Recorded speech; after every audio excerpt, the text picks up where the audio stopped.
रियासती वज़ीर सियासत श्रीनिवास गौड़ ने कहा कि ये खुशाइन बात है कि मुल्क भर में रियासत तेलंगाना को तरक्की के मैदान में नुमाया मुकाम हासिल हुआ है। उन्होंने कहा कि हिंदुस्तान के आज़ाद डायमंड फेस्टिवल के मौके पर मुनक्किदा फ्रीडम रन तेलंगाना की तरक्की की एक मिसाल है।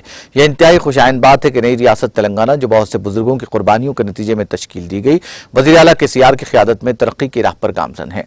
मुल्क में कॉमनवेल्थ गेम्स में मेडल टेबल में दूसरे नंबर पर आना हमारी रियासत में होने वाली तरक्की का सबूत है। आज़ादी की 75 साल तकारीब के ज़िमन में महबूबनगर ZP ग्राउंड पर फ्रीडम रन का आगाज और कौमी परचम लहराने के बाद खिताब करते हुए श्रीनिवास गौड़ ने यह बात कही। डाइट कॉलेज ग्राउंड तक दौड़ में उन्होंने हिस्सा लिया। वजीर के साथ तलबा, मुलाजमीन, रिटायर्ड मुलाजमीन, शहर के मोअज़्ज़िज़ीन और अवाम ने बड़ी तादाद में शिरकत की।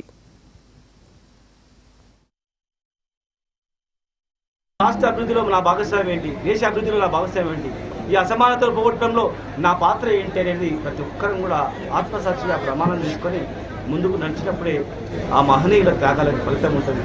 కనుక ఈరోజు ఫ్రీడమ్ రన్లో పాల్గొన్నటువంటి ప్రతి పౌరుడికి, ప్రతి అందరికీ కూడా, మీడియాకు, ప్రతి విద్యార్థికి, ప్రతి ఉద్యోగికి, ప్రతి సీనియర్ సిటిజన్కు, ప్రతి ఒక్కరికి కూడా పౌరునికి హృదయపూర్వకమైనటువంటి కృతజ్ఞతలు తెలియజేస్తూ భవిష్యత్తులో జరగబోయేటువంటి అన్ని కార్యక్రమాల్లో పాల్గొంచుకోవాలి.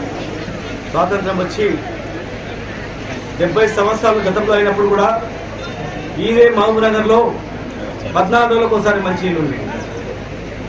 దేశంలో అన్నిటికన్నా అత్యంత తక్కువ నిరక్షరాస్యత ఇక్కడే ఉండేది. అంటరానితనం అనేది కూడా చాలా సందర్భాలు ఇక్కడ ఉండేది. చదువుకోకుండా బాల కార్మికులు ఇక్కడే ఉండేది. వ్యవసాయం ఉన్న పంట వండక, కరెంట్ లేక ఎండిపోయే పొలాలు ఇక్కడే ఉండేవి.